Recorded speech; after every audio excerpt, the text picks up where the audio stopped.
एक बार की बात है, एक व्यक्ति को रोज रोज जुआ खेलने की बुरी आदत पड़ गई थी। उसकी इस आदत से सभी बड़े परेशान रहते थे।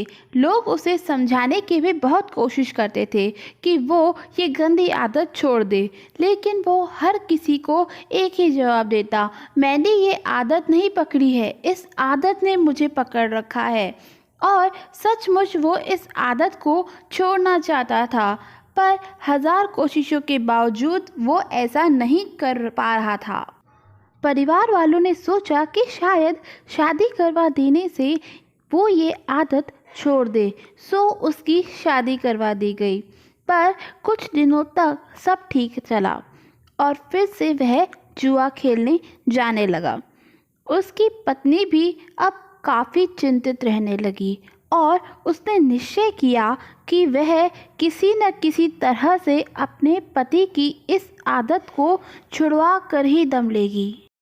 एक दिन पत्नी को किसी सिद्ध साधु महात्मा के बारे में पता चला और वो अपने पति को लेकर उनके आश्रम पहुंची। साधु ने कहा, बताओ पुत्री, तुम्हारी क्या समस्या है। पत्नी ने दुखपूर्वक सारी बातें साधु महाराज को बता दी। साधु महाराज उनकी बातें सुनकर समस्या की जड़ समझ चुके थे और समाधान देने के लिए उन्होंने पति पत्नी को अगले दिन आने के लिए कहा। अगले दिन वे आश्रम में पहुंचे तो उन्होंने देखा कि साधु महाराज एक पेड़ को पकड़कर खड़े हैं। उन्होंने साधु से पूछा कि आप ये क्या कर रहे हैं और पेड़ को इस तरह क्यों पकड़े हुए हैं। साधु ने कहा, आप लोग जाइए और कल आइएगा।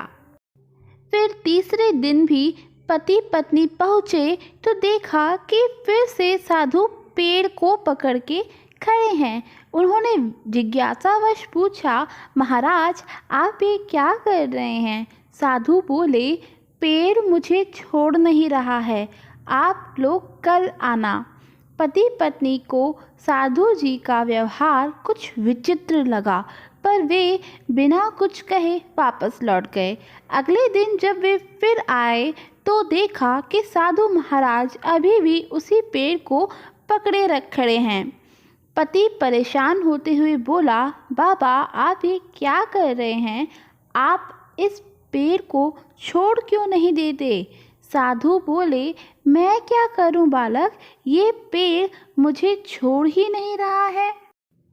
पति हंसते हुए बोला, महाराज आप पेड़ को पकड़े हुए हैं, पेड़ आपको नहीं, आप जब चाहे उसे छोड़ सकते हैं। साधु महाराज गंभीर होते हुए बोले, इतने दिनों से मैं तुम्हें क्या समझाने की कोशिश कर रहा हूँ, यही ना कि तुम जुआ खेलने की आदत को पकड़े हुए हो, ये आदत तुम्हें नहीं पकड़े हुए है। पति को अपनी गलती का एहसास हुआ और वह समझ गया कि किसी भी आदत के लिए वह खुद जिम्मेदार है और वह अपनी इच्छा शक्ति के अनुसार अपने बल पर वह जब चाहे उस आदत को छोड़ सकता है। दोस्तों, बुरी आदतें हमें अपनी ओर आकर्षित करती हैं। हम जब चाहे उसे ग्रहण कर सकते हैं और जब चाहे हम उसे छोड़ भी सकते हैं। बस ज़रूरत है तो एक दृढ़ संकल्प की। आशा करती हूँ कि आपको ये कहानी पसंद आई होगी और अगर पसंद आई हो तो मेरे चैनल को सब्सक्राइब करना मत भूलिएगा। Thank you for watching.